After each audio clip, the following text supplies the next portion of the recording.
Hello बोले सरकार आशिक अली मदारी रहमतुल्लाह सिलसिले मदारिया के बुजुर्ग राजस्थान में है ना। अभी अम्मा की बैठक ले, खाली अम्मा की बैठक। सरकार कुतुबुल मदार उर्फ लाल शहबाज मदारी रहमतुल्लाह गुजरात में आप पैदा हुए। सरकार हाजी मलंग के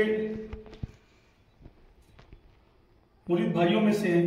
सरकार हाजी मलंग सरकार जानेमन जन्नती के खलीफा हैं और मलंगी सिलसिले की शुरुआत महाराष्ट्र में सरकार हाजी मलंग से हुई।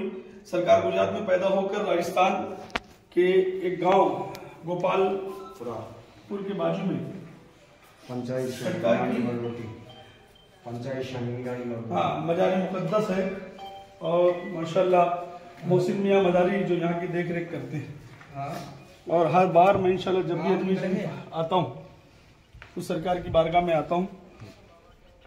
मैं इसलिए दिखा रहा हूँ कि घने जंगल में पहाड़ियों के बीच में और जंगलों में एक ये मज़ार पाक है सरकार की। बड़ी वो सब मंगा लिया था यार। सरकार के बारे में कुछ बताएंगे इंशाल्लाह, ये पूरा बायोडेटा एकदम सही बताएंगे इंशाल्लाह। मोहसिन मियां सरकार के ताल्लुक से बताएंगे। ये सरकार लाल पीर शाह मलंग रहमतुल्लाह अलैह इनको बोला जाता है। वैसे किताबी इनका जो नाम है कुतुब आलम शाह दाऊद जलाल मदारी रहमतुल्लाह अलैह है और ये अकबर के बादशाह के दौर के बुजुर्ग है। इनकी पैदाइश गुजरात में हुई। वहाँ से आप दीन की तबलीग करते हुए इबादत करते हुए यहाँ पर आपने क़याम फरमाया और इबादत करी। ये पूरा पहाड़ है एक तरीके का, लेकिन इसको हमने मेहनत से, यहाँ हमारी अम्मा जी की मेहनत से इनको पूरा मार्बल लगाकर और हिसाब से बनवाया है। लेकिन ये पूरा पहाड़ है। और सरकारी करामातों में से एक करामात ये है कि यहाँ पर पहले के ज़माने में, अंग्रेज़ों के ज़माने के टाइम पर यहाँ पर छोटी लाइन नेहरू गेज जो होता है उसमें हुआ करती थी। उस साइडों में पत्थर निकलता था। यहाँ पर जब यह खुदाई सरकार के पास में होने लगी तो सरकार ने यहाँ पर उसको 3 दिन और 3 रात के लिए यहाँ पर चिपका दिया गया पत्थर पर।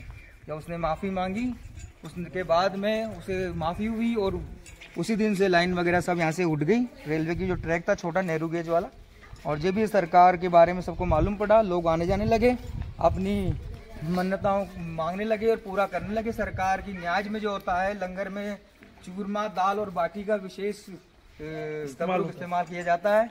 और सिलसिले मदार के बुजुर्ग होने के कारण इनका उर्स भी चांद की 16 और 17 मदार के महीने में होता है। और इंशाअल्लाह रहमान काफ़ी तादाद पर यहाँ पर पब्लिक आती है और सरकार से फैज़ हासिल करती है। और इस वक्त दाल रोटी वगैरह का और गोश्त रोटी का जैसे भी अल्लाह ताला इंतज़ाम करवाता है, यहाँ पर सभी तरह का लंगर का इंतज़ाम होता है। हमारे यहाँ रफ़ीक भाई जो हैं वो यहाँ पर खिदमत करते हैं और ये उनके वालिद साहब है, ये भी यहीं रहते हैं। इनकी फैमिली पूरी यहीं रहती है और सब कुछ देख रेख करती है। इन्हीं की देख रेख में सारा काम होता है। मिलजुल कर पूरा गाँव यहाँ का काम अंजाम देता है। ये चारों तरफ सरकार की बाउंड्री है। बुलंद दरवाज़ा भी है सरकार का काफ़ी। अब इसकी भी पोस्ट ले लो बुलंद दरवाजे की। बाहर से अभी तुम्हें का रूपन करे वाला रोड़ा है पकड़ा दूंगा। वापस इधर से जाओगे, इधर से नहीं जाओगे। चलो भैया वापस वो रोड अच्छा है ना, मगर जो ये बताए उन्हें ये भी अच्छा ही है। टोल है ना, कहाँ है टोल? अरे वो मैं टोल उसको कटाया जाना वहाँ से। अच्छा ये बात है क्या?